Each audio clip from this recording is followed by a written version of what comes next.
Welcome back to Future Back Drinking. I hope everyone had a wonderful holiday season and a happy new year. I'm your host, Dr. Athina Kanioura, and I'm looking forward to bringing you fresh new episodes. As PepsiCo's Chief Strategy and Transformation Officer, I believe it's incredibly important to have conversations with today's industry pioneers about the technologies, innovations, and ideas that are certain to impact all of us. Future Back Drinking is not just a podcast. It's a journey through the now into the next, always served with a twist. On today's episode, I had a Pepsi with Sowmyanarayan Sampath, the true visionary in the world of telecommunications and technology. As the Executive Vice President and CEO of Verizon Consumer Group, Sampath brings a wealth of experience from leading one of the largest consumer and enterprise tech infrastructures in the US. Hi, Sampath. So nice to see you again. Cheers. Cheers. Thanks so much. It's been almost 2 years since you have been Verizon CEO Consumer. And I was reading somewhere that as you started in your early days, you wanted to be very hands-on in terms of understanding the business. So you spent time in the call centers abroad and then in the brick and mortar store. So it's great to start a bit with your experience as your first days as Verizon Consumer CEO and what it meant for you to do those type of activities and get closer to the front line. Athina, it is so good to spend time with you today. Prior to running the consumer business, I ran our B2B business, our Verizon Business Group, and it was a completely different experience. We were serving very large accounts, including yourself, the US government, big companies like Walmart, multinational companies. And then I go from doing that to taking care of customers, individual customers, families, small families, large families. And it was a pretty interesting transition because the type of things you focus on is different. So I spent the first couple of months spending time in the field. All our call centers, all our stores, all our national retailers, all our depots. And I very quickly was able to understand what the problem is. And in large companies like yourself, sometimes it's a supply line of information. When you're in a war, the most important thing is a supply line of food. In a company, it's a supply line of information. And the shorter your supply line of information is, the better you tend to be as a manager. So sometimes you have to go to the source to understand what happens. So I do try and spend as much time as I can in the field. It is unstructured a little bit by design. Also, it's very anecdotal, Athina. When you're out in the field, you meet a customer and she tells you about a problem she had. And whole day you're thinking about it because you've let a customer down. And then you have to decide whether it's a once in a corner case anecdote or it's some real insight that the customer is giving you. And I think experience is I'm able to sort through that. I'm never right all the time, but 8 out of 10 times I tend to be right in terms of what the issue is and what's an anecdote. And as you thought of this experience and how it shaped your thinking about the strategy of your organization, you have made some big pivotal changes, I would say, into how you think of the experience of the consumer, and especially as you think of the experience of the Verizon brand towards the consumers by introducing now a new pricing scheme for your mobile lines, and I love the quote in Fast Company in your article that said people believed we were a premium brand, but they were thinking more like a Birkin, right? So explain to me what triggered this statement, which was, of course, a great statement, but quite self-critical about kind of the Verizon brand towards the consumers and the experience that came with it. Yeah, and we had a very interesting problem from a pricing perspective where our actual price premium in the market was probably 40 to 50% price premium to our competitor. But there was a whole bunch of people who thought we were even more expensive than that. So what we had to do is we have to change the perception, and at the same time, we had to lower our price premium. Because in a business where we are the market leader, we have 40% share, and a 40, 50% price premium was not sustainable. I think between 15 and 20, 25% price premium is sustainable because we have a better network, better customer experience, better store network, but 50 is not. So the first step for us was to take our price premium down from 50 to 25. But at the same time, I had to ensure that our revenue actually grew. So we lowered the price, but our incoming revenue per user actually went up 10% because they either bought more or they bought a different set of products from us. So it was a very big repricing exercise. I think it was the largest repricing exercise in the world ever done. And we did the whole exercise in 1 year, and almost half our base today is on our new pricing plan. At the same time, we had a large set of our customers who felt we were too expensive. We were unachievable, and it was a luxury item. So we had to make them feel that it's something they can afford, it's something they can value. So I had to handle two of those things quite separately. And the team was able to do a pretty nice job of that. Our incoming volumes have gone up quite nicely. Our perceptions have changed. In all of this, we also realized that we have to do some work on our brand. The Verizon brand has been there for a very long time. People like the brand. They think it's stable. There's a lot of trust. But it's also very corporate. It's sterile sometimes. And we were not reaching out to certain demographics very well. For example, women, we were not doing very well in those cohorts. Young families, just young families with young kids, we were not doing well. Young professionals, we were not doing well on the Latino segment. So while we were number one share overall, there were these pockets where we were just not doing well. And we used our rebrand, refresh to get much more closer to these segments. So a lot has happened. We changed our pricing. We tweaked our brand a little bit to go after demos we weren't doing well in. So when you do a change like that, Sampath, because obviously you come from a great background of strategy and you've been across the businesses, what did you see in terms of the biggest consumer uptake that you had through the pricing strategy? I mean, you mentioned women, which is great because this is a growing cohort. But what was your big aha moment? Was it more the cross-sell? Was it more like to your point, more the stickiness across the ecosystem throughout kind of this big strategic pivot of the company? Athina, I think the biggest thing was we were offering these plans that had a lot in it. Back in the day, we used to give you a phone service. We used to give you a subscription to Disney. You could get a cloud backup. And what we found is customers felt that they were paying for things they didn't use. It's a little bit like the resort fee in hotels. You go to a hotel and it tells you can use the spa, you can use the gym. But if you never go to the gym, you still feel you've paid $35 for the resort fee, and it drives disengagement and disagreement for the customer. We had in a similar position where people felt our offerings were too big and too rich, and we were paying a premium for it. So some of it was pure unbundling.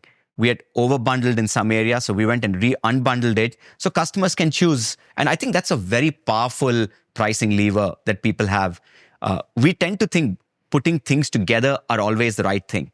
But in life, there are some areas where unbundling helps a lot. And I think it's the single biggest lever in pricing, bundling versus unbundling, and where you draw the line. Because in content where we do a lot of resale, we are bundling more there because there is a pain point for the customer and we bundle things that make sense. But in our overall plan, I think we overdid the bundling piece to a point where customers were paying way more than they actually used. Great. Simplification, which is very relevant for all the industries, including, of course, ours. The simpler kind of the focus on the core brands and what it means for the consumer is obviously a higher value proposition.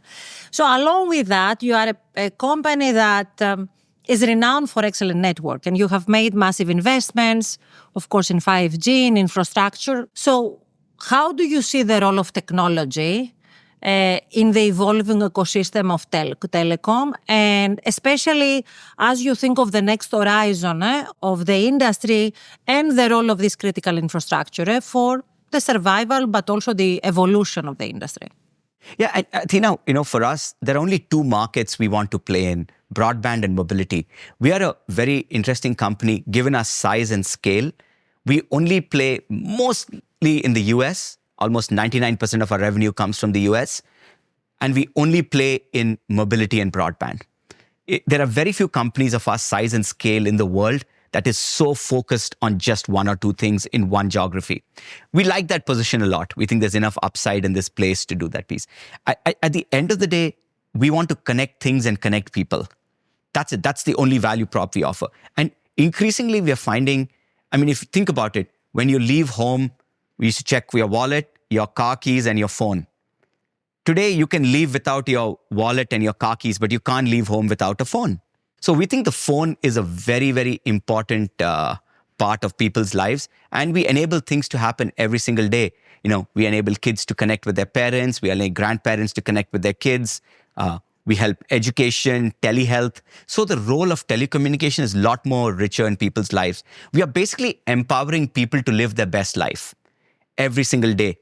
And in that nurture, we think a better network is always a good option. Over the last, I would say 7-8 years, we've invested $200 billion in our network. There are very few companies in the world investing at that scale we have. And it's just to get a better network and better broadband every single day. And we think we are the better network provider. Because of that, we tend to have higher share position. Also with sections that require more critical network. For example, first responders, doctors, hospitals, the government, we tend to do much better in those segments. Perfect. And as you see the role, as I said, of technology before, and now, I have to touch the role of Gen AI and AI, which we've talked in past interviews. Do you believe the role of Gen AI can change the strategy? Does it amplify the strategy? Does it change any of your priorities? And then we'll touch a bit the human element in my second question. Yeah, over the last 10 years, all traffic growth is driven primarily by video. That's the biggest driver of traffic growth. And with people who have kids, there's literally no more video kids can watch. They spend all the time watching video. So you're starting to see video traffic slow off a little, plateau off. So we think the next growth of internet traffic and mobile traffic is going to be AI. There's going to be so much inference data that's going to come from the device back to the core of the network in these large GPU clusters. And you have in your hand, whether the phone or the laptop or the iPad, a significant amount of remote connectivity that is. So inference data, AI is going to be the next driver of traffic for us. What I don't know is when that's going to exactly happen. I think we are probably at least 2 to 3 years away from a tipping point on that, but it's a major growth. Then AI for us, internally, we think there are 3 places where we use AI a lot. The first one is personalization. Customer care, personalization. The second one is network. And the third one is marketing. So we've been quite focused on only using it in 2 or 3 places and not spreading out to 30, 40 different places. And have you started seeing already some incremental benefits, Sampath? I know you have been using as a company more traditional AI. That has been at least for a decade. Now with Gen AI, do you see this incremental lift already, both in terms of the productivity and the growth? On productivity, yes. On our call centers, we run probably one of the largest call centers in the world. And we are starting to see a couple of minutes shaved off each call right now. We are taking that and investing that back in customer experience. So we've made an active decision not to let that come into the bottom line. But I definitely see that both in sales as well in customer care, you're starting to see piece. Though I will say that the vast majority of AI use cases don't have positive ROI because AI is quite an expensive thing to roll out, especially Gen AI. And I think it's going to be important for people to actually do proper business case because right now there's so much hype. People end up greenlighting everything and you have hundreds of pilots. But when the dust settles, you'll find there's only a handful of cases where it works. But when it works, it's a fundamental shift. It's a step function different. We think these 3 use cases, customer care, personalization, and network planning are the right 3 ones. But every company has its own version of that. No, of course. And I'll put you a bit on the spot because that's one of the area where, if you read and kind of course, listen to the news, customer care equals less jobs, human capital getting impacted, etc. So how are you thinking of the role of Gen AI as an amplifier of the human experience versus a replacement of the human experience? People talk a lot about jobs going away with AI. I'll give you an example. I'm an accountant. I know people may not believe it, but I'm an accountant. I can do your taxes for you next season. But when VisiCalc came in many years ago, people thought accountants are all going to go out of fashion. There were 400,000 accountants back then in the country. Now there are 1.4 million of people like me. VisiCalc is there, ERP systems are there. So the job has changed. There it was purely bookkeeping. Now it's more auditing, systems, control. The job changes. Your tasks change, but your job doesn't go away. Gen AI is not dissimilar from that. The tasks you may do may change, but your job's going to be there. You get help from it. The internet was the same thing. Digital was the same thing. But people are going to have to upskill significantly. every technological shifts have that. I don't think this is very different from that. So look to see where you can extract maximum value from your role using AI. And you got to be a better student of it. And that's how you stay up to date. This is wonderful. And we are so aligned. We believe exactly the same about, the job kind of changing, evolving, and actually becoming a better job. Now, I'll pivot a bit because besides you being an excellent CEO, you're also a very thoughtful CEO. I mean, thinking about kind of how you empower your employees. I've read some of your interviews about commander's intent. Yeah. For our audience who might not know exactly how you are approaching leadership and how you are approaching teamwork, can you talk to us a bit about what do you mean and how does it relate with the job that you are doing? Yeah, I think a commander's intent is a very military term. I'm a student of history. I try and study as many wars and battles. Going back a couple of thousand years, there's always a lesson to be learned. And if you look at very successful leaders, when you have large teams working for you, you have to find a way to amplify them, not constrain them. And commander's intent says you have to be very clear on what your mission is. Mission is the primary piece. If the mission is to take share, if the mission is to serve the customer, but you have to be very, very specific on what the mission is. There should be no confusion. Every single person in your team should know what the mission is, what they're trying to achieve that day.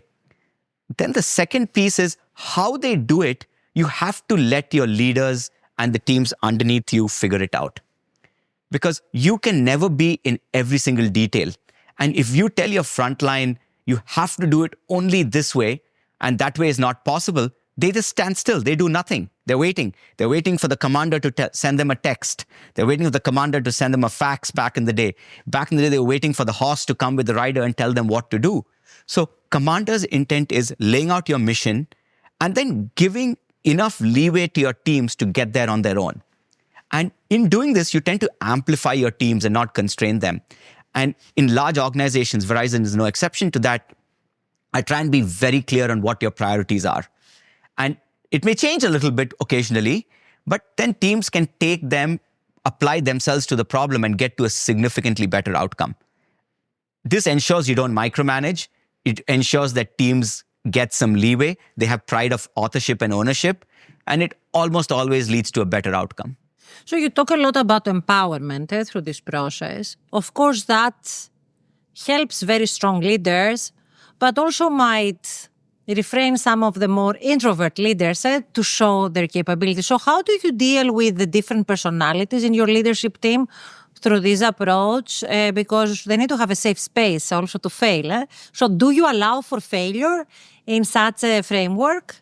Look, by definition, they will fail. I think letting people run with a few things is going to be important. I'll give you an example. We had a referral program, like a friends referral program we launched early this year. It didn't do well. Or rather, it did too well, but did too well for the wrong reasons. We shut down the program very quickly in 6 months' time. And I think the person who designed the program actually got an award because he took a risk. He put a program out there. It was very well structured. But consumer behavior is unpredictable and it didn't get us what we want. One of the other things I always try to be careful is not try and do too many things. People say, we got to let 1,000 flowers bloom. In large companies, it sucks resources away. Whether I do a small thing or a large thing, it's still the same amount of resources. So we try and focus on few things, but some things will always fail and you have to be very open as a leader. Second is people always want to give you good news. And even there are times when things are not working well, they will find the one thing that is working well and tell you about it. So I think it's pretty important to also inspect in a way where you're trying to look for things that are actually not working. So I think it's a careful balance between these things, but empowerment is key. And look, everything's not perfect. No, that's wonderful that you are thinking about this way and you are allowing for the successes and the failures in a very transparent and an open environment for your leadership team to thrive. Now, I'll pivot a bit to the personal level. I know you're a very kind of deep person in terms of how you believe the universe karma influences how we grow, how we operate, which is a great mix of science, but also inner thought process. So talk to me about the role of karma in your career and how has it influenced decisions maybe you have made in the past or currently kind of in your present role? There are two concepts I'll go on this. One is karma and the other one is dharma. dharma is righteousness. You have to be right. And it's a very contextual thing, because what is right for you will not be right for the other person. It's a very personal set of belief systems that you have on what is right, what is important to you. It's what we also call integrity. Everyone has their own version of it. So first is you got to have dharma. What is right, what is wrong, be very clear on it. When you have a strong foundation in dharma, you can then start thinking about karma, which is, think of it like a balance sheet. You accrue good things and then bad things happen and you got to balance it out. And the biggest thesis is you have to delink doing good from results that come. Because if you see human behavior, when someone does something good, he or she immediately expects a reward for it. And when the reward doesn't come, it leads to disappointment. When disappointment happens, their performance doesn't do well. And they don't become likable people when they're disappointed in nature. So to break from this cycle of disappointment, you have to delink doing good work and rewards. And the rule of the universe is, over a period of your life or multiple lives, it'll all average out fine. It'll be reversion to the mean and you'll do fine. But in a current moment, you have to break the relationship between doing good, doing the right things, and expecting reward. And it takes a while to get there. Look, when I was young, I never got it. I'm a little better right now. But it prevents you from getting disappointed. You're also a more effective leader because you're always trying to build a better mousetrap without worrying about what rewards you get in there. So it's been one of those foundational things that have helped me a lot. Do I practice it all the time? No. But by and large, I try to be there because it just makes for a much more stress-free life. But was there, through this process, a setback that you faced and you said, you know what, maybe this was a karmic lesson for me and it helped me evolve as a leader or as an individual? Yeah, a couple of years ago, I was doing very well. I was running all of products at Verizon and there was a change of leadership. And then I got shifted to finance in a group that we were selling. We were going to divest that business and I got moved over there as the finance person. I'd never done finance before. I had no knowledge of that business, which was our digital business. And it was a tough 6-9 months. I kept saying, how did I get here? Why did I get here? But then after a while, I realized, I've been put here for a reason. I got to do a great job at it. And I'm like, I'm not accruing enough karma. I'm not doing a good job. I'm just whining all the time. I'm complaining. And I went the other way. I said, I'm going to be the best operating CFO of this business and get it in the best position for a sale, extract most value for Verizon and keep the business together. It turned out very well, but it was a big setback for me. And the lesson is sometimes there are jobs that other people don't want to do that may sometimes be the most rewarding job. First of all, there's less competition in general when you do a job other people don't want to do. 2, the bar is also a little lower sometimes because by definition, they're quite desperate to have you there. So, it's a good learning lesson for me. I'm a little more sanguine about things like that now, but back then it was rough. No, of course. But as you said, it's a great lesson as you went to the next role and the next role. It wasn't a setback eventually. Okay, now it's time for our lightning round. At the end of each episode, we ask a few quick-hitting questions to give our listeners the chance to get to know our guests on a more personal level. I have 5 questions for you. Okay, let's do this. First one. If you can describe your leadership style in 3 emojis, which ones would you choose and why? The first one is the heart. I think kindness is super important. Don't be an ass in the business. Kindness every single day. The second one is LFG. Let's go. Look, we run high performance businesses, high velocity businesses. It's important to have that energy every single day. The third one is you got to have fun. You got to have fun. So there's a party emoji there. I'll tell you the ones that's allowed on a call like this. But, so high performance, kindness, and then have fun at work. Those are my 3 emojis. Love, as you said. Second question. What is one thing you do each day that helps you stay productive? I read a lot and I try to read stuff that's not recent because there's a huge recency bias we all have in what we read. Think about it. 80-90% of what we read was created in the last 90 days. The universe has been around for 4.8 billion years. Written word has been around for 3,000 to 5,000 years. And yet we spend 90% of my time reading stuff that was created in the last 90 days. So I try and read a lot of history. history tends to repeat itself or at least rhyme. It keeps me grounded. It also puts things in a bigger perspective. I find it very helpful. Oh, that's wonderful. Third, which at-home smart object do you use the most? Yeah, I know everyone wants me to say it's the Peloton or, my I don't That's believe not the that. case. That's No, not the I don't case. think that's the case with you. That's why I'm asking this question. No, that's not the case. Surprise me. Look, I think it's my it's my smart TV. There's so much good content to watch. Educational content. I'm not really, but Documentaries, history documentaries, natural. yeah, maybe few of that. But look, there's so much good content. I think we are in an era of peak television right now. I don't want to miss it. I don't want my grandkids telling me, "Granddad, what were you doing when peak TV was going on?" I was watching TV. So. Okay, now it's the tough one. Okay. Because we are both parents, so I'm going to ask you as a parent. So as a parent, how do you limit your children's screen time? Something I have failed dramatically. So I'm looking for advice. This is very important to me personally.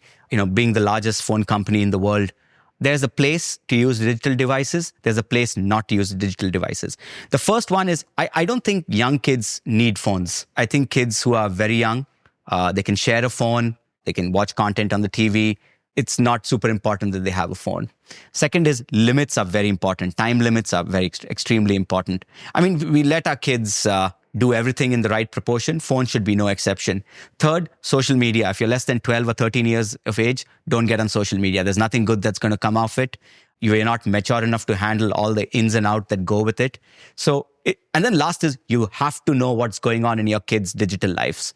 I strongly, strongly believe it's my duty as a father and my wife's duty as a mother to know what's going on in theirs. So we check their phones. They have to share their passwords with them. Excellent advice. Every now and then we check their phones. My wife tends to catch more things than I. Maybe my bar is different. It's an important thing. And, we have a product called Smart Family. It's an app that can load on everyone's phone. It helps parents stay in touch with their kids, location, text, what apps they're using, how much time they're using. They can even shut down apps at night. And then the last two practical things we do at home is no phones in the bedroom. They can spend as much time on the phones in the living room, but when they go up at night, they have to charge it in the kitchen. It's very, very helpful. The second is when you're eating, put your phones down. The food doesn't taste better with the phone on, so put your phone down and enjoy your meal. This is wonderful advice, Sampath, and especially, as you said, from someone who owns the consumer business. Yeah. So we take it for granted that you are actually implementing those ones. Okay, so it wouldn't be a future back drinking episode without this question. Who would you grab a drink with and why? Wow, I'm a big fan of polymaths, people who are geniuses at the intersection of art and science. Just growing up, I think we make too much of a distinction. Art is art and science is science. As we get older, I find these two worlds converge a lot more in my life. And people who are able to do that very well hold a special place in my heart. I think Leonardo da Vinci is one of the finest polymaths in the world. Chanakya, who was an Indian politician in 200, 300 AD, was one of the finest polymaths. There's a movie about him, The Man Who Knew Infinity. He passed away at 32 years old and came from a very poor, impoverished background in India. But he was able to see things in science and art and math. And he attributed a lot of his greatness in math to his devotion to God. And how he managed to the most scientific person on earth, but had a strong belief in God, and he was able to link the two. Now, the world lost him too early. At 32, he died, I think, of tuberculosis. But I would love to have a drink with him to understand how he made those two worlds come together. This is wonderful, Sampath. Always a pleasure to talk to you. I'm not sure this is not going to be the last time we have the opportunity to exchange ideas. So I would like to finish with a cheers. Thank you so much. I'll see you around soon. Take care. Of course. Thank you, Sampath. Thank you for joining us on Future Back Drinking. I hope you enjoyed the conversation as much as we did. Be sure to like, subscribe, and stay connected on all your favorite podcast platforms. Thanks again for listening, and we hope to see you next time.